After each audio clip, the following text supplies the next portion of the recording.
Hello students, in previous video I discussed about the activity ratio.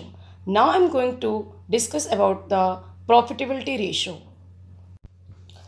Profitability ratio. These ratios are used to assess the profitability of earning capacity of the business. बेटा profitability ratio इसलिए calculate करते हैं ताकि हम business की earning capacity का calculation कर सकें. It's a very important for measurement the overall performance and the efficiency of the management. So under profitability ratio, we will calculate gross profit ratio, operating ratio, operating profit ratio, net profit ratio, return on investment. और return investment का ही दूसरा नाम है return on capital employed. Now gross profit ratio. Gross profit ratio shows the relation between gross profit and net revenue from operation. Net revenue, net sales को ही बोलते हैं. So all profitability ratios, gross profit, it is based on the net revenue from operation. तो जिस ratio को आप calculate कर रहे हैं वो ऊपर रख देंगे एंड अपॉन में क्या लिखेंगे net revenue from operation, because profitability ratios are calculated on percentage basis. So for percentage you will mark 100.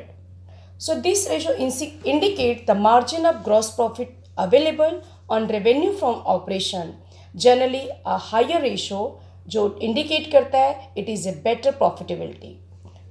Now second ratio, operating ratio. Operating ratio is the relation between operating cost and net revenue from operation.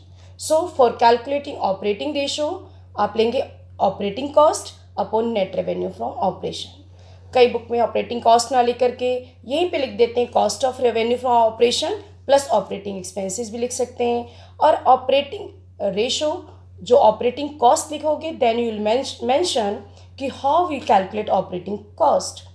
Net cost of revenue from operation plus operating expenses जब दोनों को आप add कर देते हैं then it is a operating cost. So and what is operating expenses, जो business को operate करने के लिए एक्सपेंसेस किए जाते हैं it is known as a operating expenses.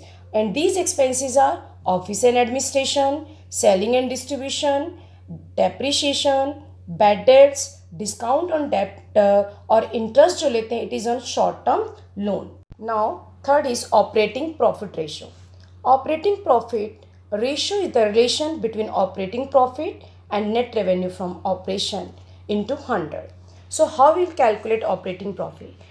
If any question revenue from operation and cost is given, so revenue from operation में से you will deduct operating cost. और अभी मैंने आपको बताया है कि operating cost कैसे निकालते हैं आप. Now if operating profit calculate करना हो क्वेश्चन में ग्रॉस प्रॉफिट गिवन हो, सो ग्रॉस प्रॉफिट में से आप ऑपरेटिंग एक्सपेंसेस को लेस कर देंगे. और अगर क्वेश्चन में नेट प्रॉफिट गिवन हो और आपको ऑपरेटिंग प्रॉफिट कैलकुलेट करना हो तो नेट प्रॉफिट में नॉन ऑपरेटिंग एक्सपेंसेस को आप ऐड करेंगे और नॉन ऑपरेटिंग इनकम्स को डिडक्ट कर देंगे. This ratio indicates the margin of operating profit available on revenue from operation to cover the non operating expenses such as indirect expenses and financial expenses. Generally जो net profit होता है अगर higher ratio आता है तो company की better profitability को दिखाता है. बच्चे ऑपरेटिंग रेशियो और ऑपरेटिंग प्रॉफिट रेशियो इन दोनों को ऐड करते हैं so it is equal to 1. Now fourth ratio is net profit ratio. Net profit ratio relation बताता है between net profit and net revenue from operation. So how we will calculate net profit ratio? Net profit upon में net revenue from operation into 100. अब question है कि अब आपको question में requirement होगी नेट प्रॉफिट की और net revenue from operation. So how will calculate net revenue. Revenue from operation में से ऑपरेटिंग कॉस्ट को लेस करेंगे और नॉन ऑपरेटिंग एक्सपेंसेस को लेस कर देंगे और जितने भी आपके नॉन ऑपरेटिंग इनकम्स होंगे उनको ऐड कर देते हैं. If any question gross profit is given then net profit कैसे कैलकुलेट करेंगे. ग्रॉस प्रॉफिट में से आप ऑपरेटिंग एक्सपेंसेस को लेस करेंगे, नॉन ऑपरेटिंग एक्सपेंसेस को लेस करेंगे और नॉन ऑपरेटिंग इनकम्स को आप ऐड कर देंगे. If any question operating profit is given, so operating profit given है तो ओनली नॉन ऑपरेटिंग एक्सपेंसेस को लेस करेंगे और नॉन ऑपरेटिंग इनकम्स को आप ऐड कर देंगे। बेसिकली अगर नेट प्रॉफिट का भी हायर रेशो आता है तो ये बेटर प्रॉफिटेबिलिटी रेशो को इंडिकेट करता है। Now fifth ratio is return on investment और return on capital employed. So it shows the relation between net profit before interest, tax and dividend and capital employed of the business। ठीक है, इसके जो capital employed है बेटा, उसके दो approaches होते हैं कैलकुलेशन के। एक आपका लायबिलिटी अप्रोच होता है और एक एसेट अप्रोच होता है। अकॉर्डिंग टू लायबिलिटी अप्रोच, जो कैपिटल एम्प्लॉयड है वो शेयर होल्डर फंड में नॉन करंट लायबिलिटीज़ को ऐड कर देते हैं। और एसेट अप्रोच के according how we calculate capital employed, fix asset plus non current investment plus long term loans and advances plus current assets minus current liabilities. और capital employed fix asset, tangible, intangible plus non current investment excluding non trading investment plus long term loans and advances. और current asset current liabilities minus करने के बजाय आप direct working capital लिख सकते हैं।